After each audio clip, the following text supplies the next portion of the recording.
The whole movie, we've taken a lot of courageous decisions. We've taken a new face. Then I'm a new writer and have this amazing new director, Vishwesh Krishnamurthy. And so I was wondering, what is that grounding thing for the movies, or compelling thing for people to come? First is, they look forward to the music and the songs. And like a couple of decades ago, that's how it was. 3 months before the music would release, whole album will get popular, then people will come. Then, but now things have changed. They're like 4 weeks of marketing, and then they release one song, one single, and that pulls people. So a lot of things have changed. So I felt like going back to the olden days where people used to buy CDs and listen to it in the car. In now, I think music is almost free. Streaming things in the car and in your homes, everything. So I felt like doing a concert. Initially, we planned to go to different cities, different colleges, and perform and make this like a musical interaction. And because of the pandemic, you can't do that. I felt like let's put a set in my studio, and then we will do this concert in Hindi, Tamil, and Telugu, so that pan India people can watch and experience the songs. And when they go to the movie, they'll see the movie version of the songs. So that was the idea. Super, and you're absolutely right. That storytelling that goes across multiple songs, I'm pretty sure that all of us will enjoy that first with the songs in our imagination, and then the vision that you and Vishwesh have. We'll definitely enjoy that in the cinema as well. One of this is your first venture as a producer and a writer. What made this project the first one? What makes 99 Songs special? Was it the time? Was it the story? Was it something which was close to your heart? What made this the first one for R Rehman? Actually, what happened was after post Oscars, I lived in almost LA for almost 5-6 years, from 2009 to 2015, and so the life which I led here was very close. In my studio, airport, was my life. But when I went there, I had more time to do other things. I would go because of my academy member. I could go to any party with Spielberg or J.J. Abrams or writer of Game of Thrones, and like I had access to a lot of things, to workshops and screenwriting workshops and meeting the world's best cameraman, hanging out and with the world's best editor, Spielberg's editor, and meeting friends. And that actually opened up, like I was not intimidated that I can, I can do a new thing and nobody will be judging me. It'll be the worth of the idea, not who's doing it and why as a composer, why do you want to write? So no questions came like that. Study and then build this thing. I was learning script writing, and then the teacher was taking this story and then said, why don't you develop this story? And then, once I had a shape, then I was looking for, definitely I knew that I don't want to direct because this is like, it'll take off my music side. This requires like, 1,000 different things, acting and the, production and this and how the continuity, and there's so many things. So I found Vishwesh, one of my friends suggested him. And once I got to him, I was looking at many works and told him like, have you seen this? And he said, no, I've directed it. Have you seen this? And he said, I've directed it. I said, okay, good. So I think we found you. It's like a match made in heaven. And we were discussing things, and he came to LA, and then we would go out and check out movies, and we hung out and then we did a previs. We said, okay, before shooting the movie, let's put like different movie thing, and let's put voiceovers and character sketches and do a previs. We did a previs. The previs was actually 2 movies together. It was pretty long. And then it started from there. Then we found Ideal Group, which financed the movie. Then Geo came in. Then before Geo came in, we wanted to have an actor who could go and learn music so that it looks authentic.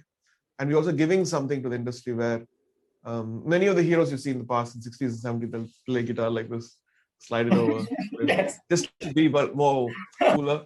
Right now it will sound like, if you literally.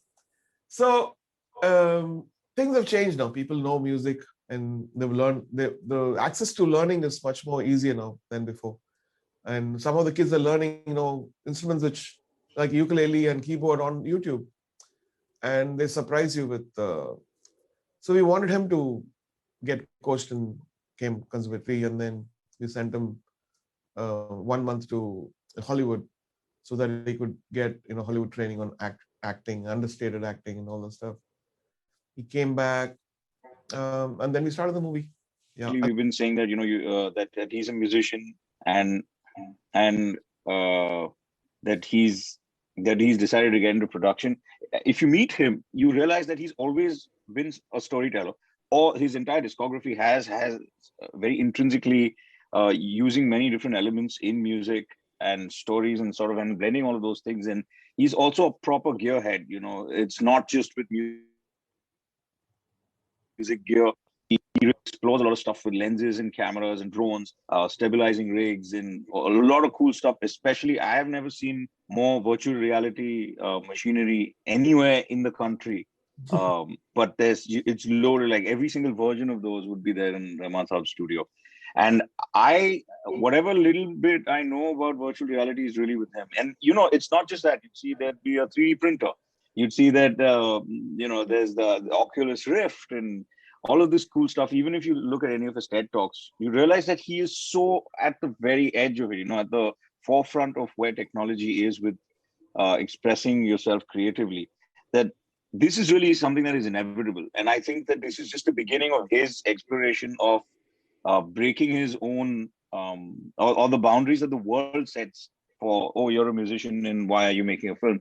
And he is literally going to be like a prism that ideas would hit him like a light, and then voila, you'd see a whole burst of colors that come out of him. I consider myself to be, if Eklavya was told, sure, you can join the tutelage of Dronacharya, that's really what I got to do. I got to be at his knee. I got to sit and observe him. I also observed him, what happens when someone loses inspiration, what happens when someone's not hit a breakthrough and they want to, and stuff like that. So I think for me, it has been the greatest film school, the greatest music school, and the greatest, they keep calling it school of life, but it truly was. He's a person. He's like I would say he's everything from in between an ego child to a wise saint, and he's everything that you can find in between. Beautiful. Sounds like a journey of a lifetime. And as Mr. Rahman pointed out, it was fate. Everything came together, and this project came together. But the project, yes, there was liberation. Where as an artist, you felt liberated and you were exploring different factions. But what was that penny drop moment when 99 songs came into being for you? First of all, thank you for that kind words, Vishwesh. I think it's good that two creative people are not fighting. They have equal admiration with each other. That's a good thing. And I hope we get that support and love from people. They watch the movie. So I think there are certain hidden things. When childhood, I bought a camera when I was 13. I asked my mom to buy a camera, and I remember she bought this camera for me. And so I would take photographs, and opposite to my school there was a developing place, like a photo studio. So I'll wait for the guy to watch that, and it was fascinating to see how images used to come alive. Of course, my mom's choice for me was music, and she said this is how we have to survive, and we have to get through life. So I took that, and before it was a work, and it was like I was taken away from school. I was working with all these old people, 40, 50, 60s, and I was a kid. I was 13, and they will talk all other kind of things. Anyway, we'll go to that later. So this was my life, and I think that was hidden. So in 2009, 10, when we did this world tour, Jeho tour, one of my other cameramen there, Anup from LA, he said there's a B&H shop, and they have all the photography stuff.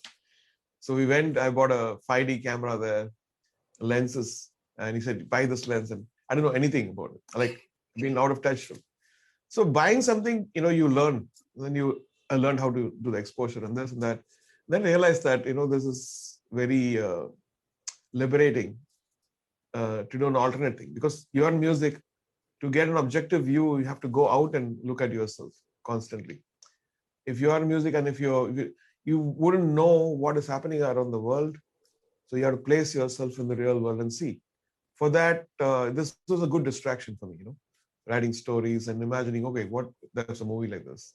Why are Indians not making the movies like this? Why is Hollywood not making a movie like this? So these questions, it's very easy to ask, then do it. And I think that led to the story, and that led to finding the source for it, led to learning it. And in my opinion, always, you should never get into something which you don't know. Because if you get caught, you wouldn't know how to come up. You rely on people. So even before meeting Vishwesh, I started getting to know cameras and what does this do? What does compositing mean? What is the green screen? What are these lenses? What are zoom lenses? And how do people fix movies when something goes wrong? Because working in Hollywood, you hear all these gossips, and these big corporate companies like big Hollywood studios, what they do when something goes wrong or something has to come out well, and those tricks. And it was fascinating to see all this stuff. And then I felt like, okay, now I know a little bit of this inside thing from the best people. Then I worked at Yash Raj with, Mr. Yash Raj and Yash Chopra. Then met many people, silently observing what they're doing. And so that led to, again, finding the Vishwesh and then working on the stuff and using the best of both Indian, ideas and Western ideas to find a project which is very, very close and a voice which is very unique, so that it's not like any other movie, but still has the ethos of our Indianness in it, what we believe in. And so nothing is alienating people, even though it looks slightly different from other movies, because of this man Vishwesh. All his fault. If I know it's a very cliched question, which I'm going to ask next, but I have to, is that if there's one thing that you want people, like one line which you want people to have in their minds when they go inside to watch 99 songs, and the one thing that you want them to take away, what would that be? Go with very low expectations. It's R Rehman. There's never going to be low expectations. It's that's why I'm particularly telling, he talks all this stuff. So because if you keep your expectations too high, even if you give the sky, it won't be enough. True. But we go with very low expectations and see it, and then you'll come out with something. I feel like I've seen people coming up with tears. I've seen people like one of Vishwesh's friend. And I don't want this to influence you, but I'm just telling you the truth. Usually I don't tell that. One of Vishwesh's friend, who's also part of the movie, he never saw the movie after he wrote. And he went and he was in a hurry, I believe, what Vishwesh told me the story. And he said, I have to go, I'll just watch 10 minutes. And he happened to sit and watch the whole 2 hours, 10 minutes. And he didn't go. He sat there for 6 hours to discuss the movie with Vishwesh. Wow. So that was the life-changing, because we had one year gap. And then Vishwesh told me this, like, okay, so we've done something good, I believe. And then one of the biggest DJs in LA, I think he saw probably 3 cuts before. And he came and I said, you want to watch my movie? So he came with his girlfriend. And he was like, I could see that he was slightly hesitant. And I asked him the end, and he said, like, when you call me to watch the movie, I have so much respect for you. I thought it won't be good, and I have to be like, how am I going to tell that it's bad? Even before watching, he decided it's going to be bad. He sat there and he saw the end and he cried. And he said, so that's a good sign, I think. I feel like. And then we had a great Busan Film Festival screening where people were on embargo not to review it because the movie didn't release. So there was some good feedback. So we hope that all of you recognize the new voice in it and you appreciate it for what it is. That's it.